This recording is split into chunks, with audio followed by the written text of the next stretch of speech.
Hi guys, welcome to my Suzuki GN125 video.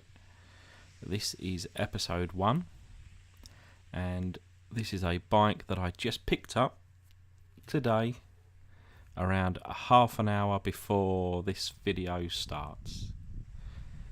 I bought this as a non-runner, hasn't been ridden in over a year. There's currently no MOT and it does not start.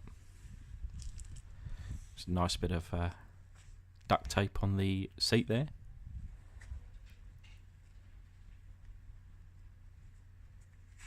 And a nice little bit of use of sandpaper to try and polish up this tank in the past. So the aim of this channel and this bike, and possibly future 125s, is to improve the looks and the speed of this bike. Of course, it's only a 125. We're not going to set the world on fire, but as a nice little commuter, I think it'll be just right. But like I say, it doesn't run, so I'm going to figure out why.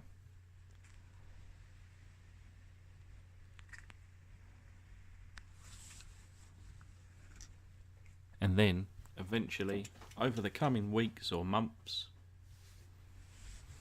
try and make this look a bit cool. Now, I like cafe racer style, I like the brat style, I like the scrambler style, I like the bobber style. And I've researched and I've probably looked at hundreds of pictures covering all those genres. And I like them all. So I'm probably, well, at this stage, I'm just going to see where it takes me. I'm not going to aim for any particular style. It may be a hybrid of all four. But ultimately, this is my bike. And I'm going to, I guess, style it how I like it.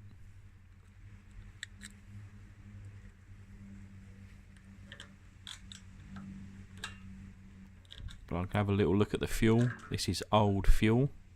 See how much is in here. And then I've got some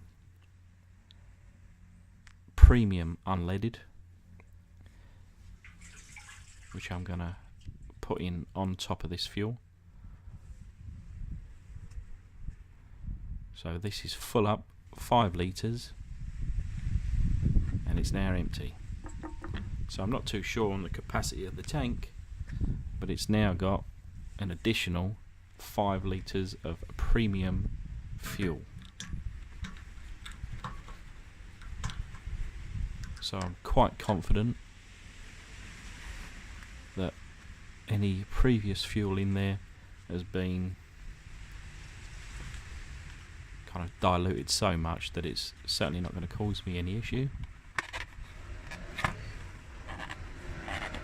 I think we can tell that the battery is dead or flat, and I'm going to replace it. So off comes the nuts and bolts, and you can see the new ones there to replace. And just by some editing magic, look at that, seamless, brand new battery in position, all buttoned up, ready to go back on the road, I hope.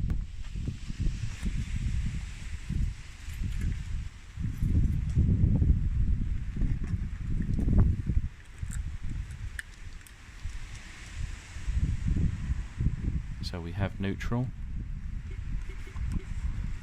Bit concerned at this stage because the horn is still not working.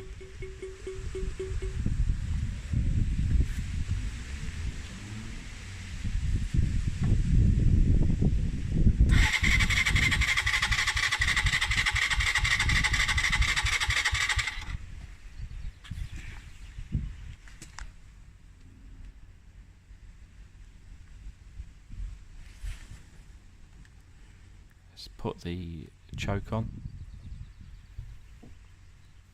which is just underneath here. So off, on.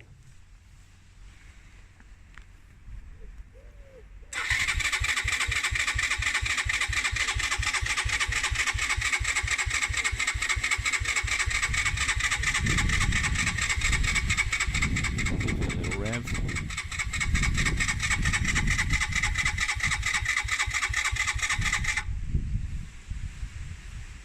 Still nothing.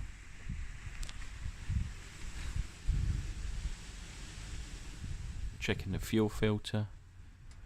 It appeared that the fuel filter was relatively new. It was certainly clean. Now, this is the part that I made the mistake on at this kind of stage, because the fuel tap there is on reserve, which should be fine in my opinion. But I soon realised that I've got to switch it to the on position. I've been mucking around, kind of pushing and pulling all different buttons and levers, and then kind of have a closer inspection to that on the off position, reserve, and now that's on.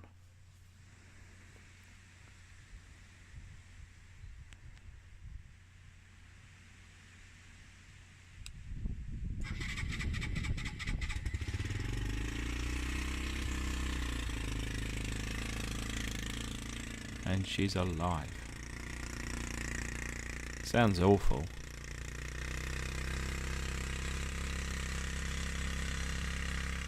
Sounds like a big wet fart.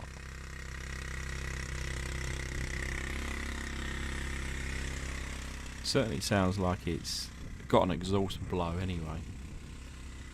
But at the same time I have to remember that it hasn't started for well over a year.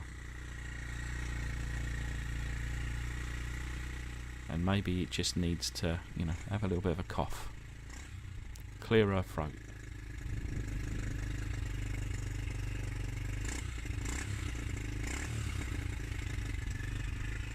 Feel that power.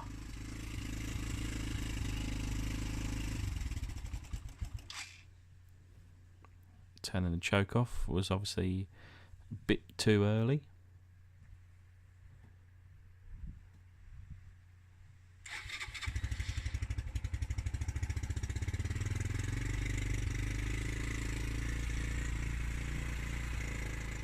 But it certainly looks like we've kind of blown the initial cobwebs through.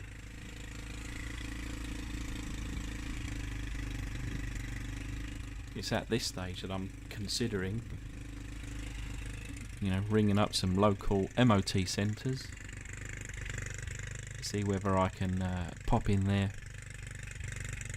for a test.